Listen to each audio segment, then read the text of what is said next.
This week is the last lesson in the 5-note lead series. I believe that most students will initially fail to grasp the value of these lessons. We're accustomed to evaluating lead guitar playing almost solely on speed and flash techniques. This lead is played at just 60 beats per minute, the same tempo that I teach absolute beginners the first few exercises in this course. The lead only has 5 notes and in many aspects is easy enough for a beginner to play. So what's the point? Do you want the short answer or the long drawn out explanation? Good. I'm a lot better at long explanations. Thanks for expressing your interest. When people consider creativity, the process is often viewed as boundless. Whatever comes into mind seems like it should be part of the creative process. This has been proven to be incorrect. Creativity is enhanced by imposing boundaries. An example might be, instead of writing a song using whatever comes to mind, you decide to set limitations. You define your composition as a song that's inspired by music written by the Beatles, and you write a Beatles-style song that reflects their songwriting choices, harmonies, and overall style. But it must sound as modern as today's most popular music. These are your boundaries. And within these boundaries, creativity can flourish.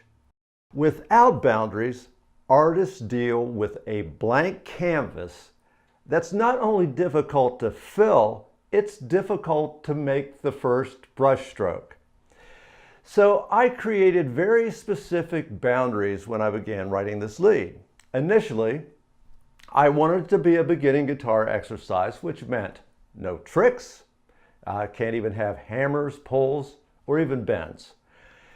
I eventually broke part of this rule, causing me to move the lead into the intermediate section of the course.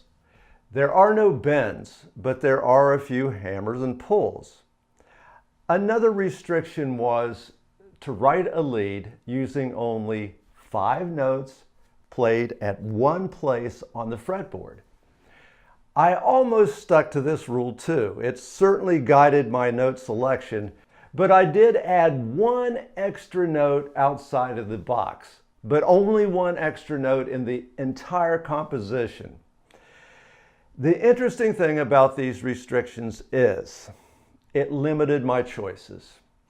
Within these limited choices, I had to create a melodic piece of music. That left me with only 2 options: melodic diversity, and by that I mean I tried not to repeat note choices and patterns.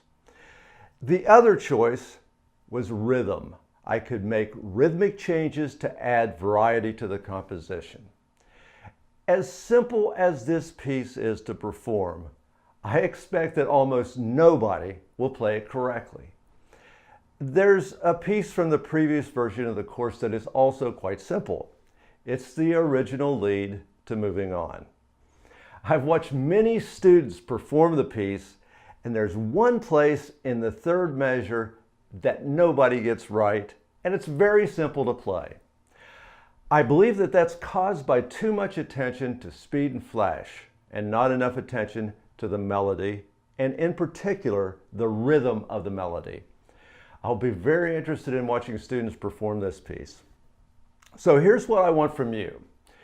Record yourself playing this lead and spend some time reviewing your work. Be critical. It's much more difficult playing a slow piece like this and make it sound good than to make a shred piece sound good. When notes are played slowly, you can hear strings being pulled out of tune, along with some clunks that just couldn't be heard at faster tempos. When a piece includes rhythmic diversity, it's flat out difficult for today's guitarists to even memorize the feel and the correct rhythm. Today's guitarists are often accustomed to playing straight 16th notes or triplets. Let's see what you've got, and please share your recording with me or another instructor. Next, try to write your own composition with these same limitations. The first thing you'll notice is, as you review the recordings, the piece will sound much more repetitive and boring than you imagine. When I wrote this, I constantly reviewed recordings and couldn't believe how often I was repeating melodies. As I heard repetition, I rewrote the section.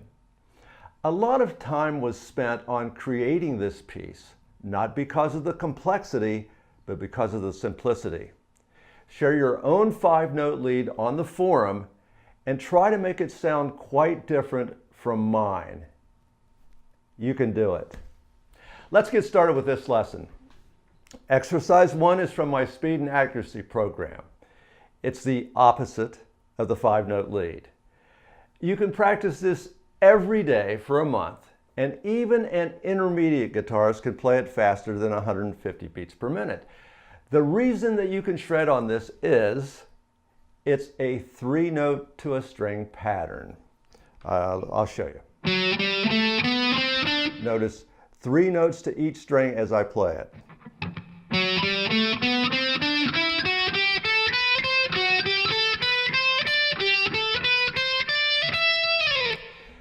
Your alternate picking is identical on each string. You can shred because there is absolutely no rhythmic diversity. It's all 8th note triplets. You can compose an interesting lead by using this shred style sequence along with rhythmic diversity. That's what makes players like Yngwie, MAB, and Dan Mumm so great. My favorite melodies by all 3 of these artists are slow with interesting rhythmic choices. But that's mixed up with jaw-dropping speed that is not as rhythmically interesting. Mix it up. Here's exercise 1 played slowly. The only note other than an 8th note triplet is the quarter note pickup. Notice this is all played 3 notes to a string. Here we go.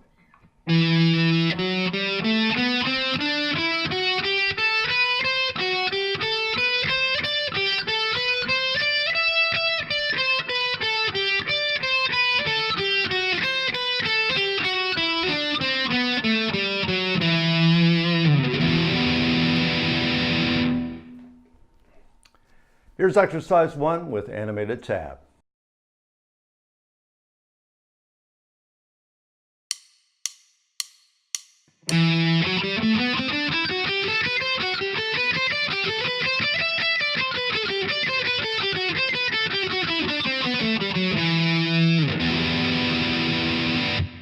Exercise 2 is the 5-note lead continued. This is all about rhythm.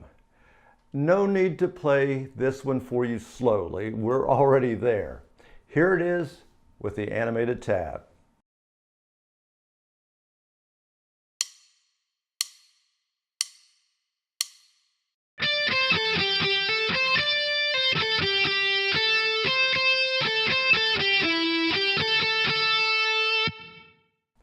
Exercise 3 is the final part of the lead.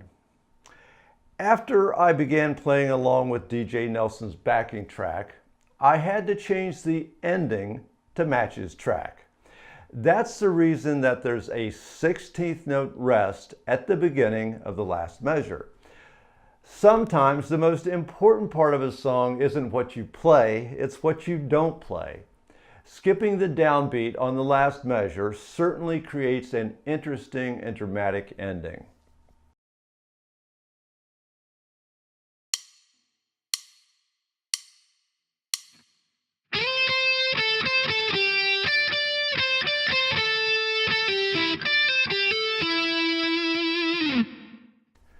Exercise 4 features a backing track provided by DJ Nelson. You'll find the backing track in the download materials. Try writing your own piece to match this track. It's also great for just improvising lead guitar. Here's the complete lead.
Congratulations on completing the 5-note lead.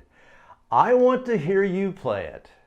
Please upload a copy to YouTube and share the link with me. I also want to hear your original 5-note lead uploaded to the forum so we can all listen to your work. Next time that you're jamming with a friend and feeling a little nervous, and it happens to all of us, begin with the jam confined to 5 notes in a single area of the fretboard. You'll find that this can actually relax you. You'll begin to feel comfortable, and then you'll begin to move beyond that 5-note lead. But face it, if you can make 5 notes sound great, you can make the entire fretboard sound awesome. The 5-note lead is the place to begin. See you next week.